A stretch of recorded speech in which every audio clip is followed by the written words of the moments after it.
On March 1st, UW Oshkosh observes a campus-wide day without feminism. On this day, we take the time to step back and appreciate the gains the women's movement has provided both women and men in our student body and our staff, things that we often take for granted today. To help illustrate are 4 women from the past to tell us a bit about their lives on this campus without the gains of feminism. Welcome to the Oshkosh Normal School. My name is Ida Smith. It's the year 1912. I am studying to become a country school teacher, an honorable profession for any single woman. In addition to my studies of arithmetic, geography, English, and science, I now take classes in domestic science, so I can teach appropriate courses of sewing, cooking, and other household skills to my young female students. Men in my course attend separate classes in industrial arts like carpentry, drafting, and metalwork.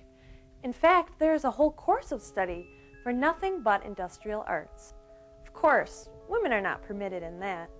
While tuition is free at the Normal, I still have expenses. Luckily, the school keeps a list of jobs available in Oshkosh to young women. I understand there are numerous opportunities for maids or nannies. My name is Dorothy Walker. It's 1930, and I'm in my 3rd year at the Oshkosh State Teachers College. At the University in Madison, they have dormitories. Here, we only have one, the Oviatt House, and that only houses a dozen girls. For the rest of us, we can only stay in campus-approved housing.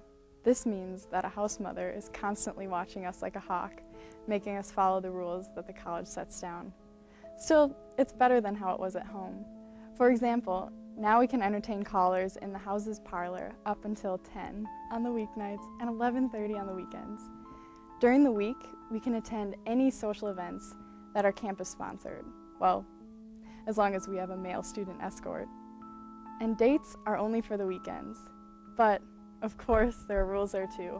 Oh, and here's some gossip. I heard of one girl who spent the night at the cabin without permission with a boy. Both were immediately expelled and letters were sent home to their parents. Hello, I'm Barbara Roberts. I'm attending Wisconsin State College Oshkosh in 1953 studying liberal arts. I grew up with 5 brothers, played a lot of sports. When I came to Oshkosh State as a freshman, I immediately signed up for the Women's Recreation Association. We play things like volleyball, ping pong, badminton, and tennis, but only against each other. While the guys' teams get to play against the other state schools, I play against sororities. And a lot of those girls would rather compete in the play contest and the vaudeville variety show. My first year, they started a modern dance group for the WRA. But those outfits? No thanks. I want serious sports. But what's a girl to do?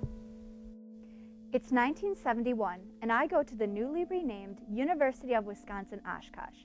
I'm Jennifer Mitchells. So I have a friend, she's dating this guy who lives off campus. She's not very bright about birth control. She can't call her mom because, well, you know how parents are. But really, there's no place else to go for information. I heard that they tried to advertise a Planned Parenthood in the UW River Falls newspaper, but the ad was pulled and the editor even got fired. My friend's worked so hard in school so far, I'd hate for her to get in trouble. Her options wouldn't be too great. Thank you for taking time to watch this Day Without Feminism moment. Learn much more about the different lives of students and staff at UW Oshkosh at the Day Without Feminism exhibit.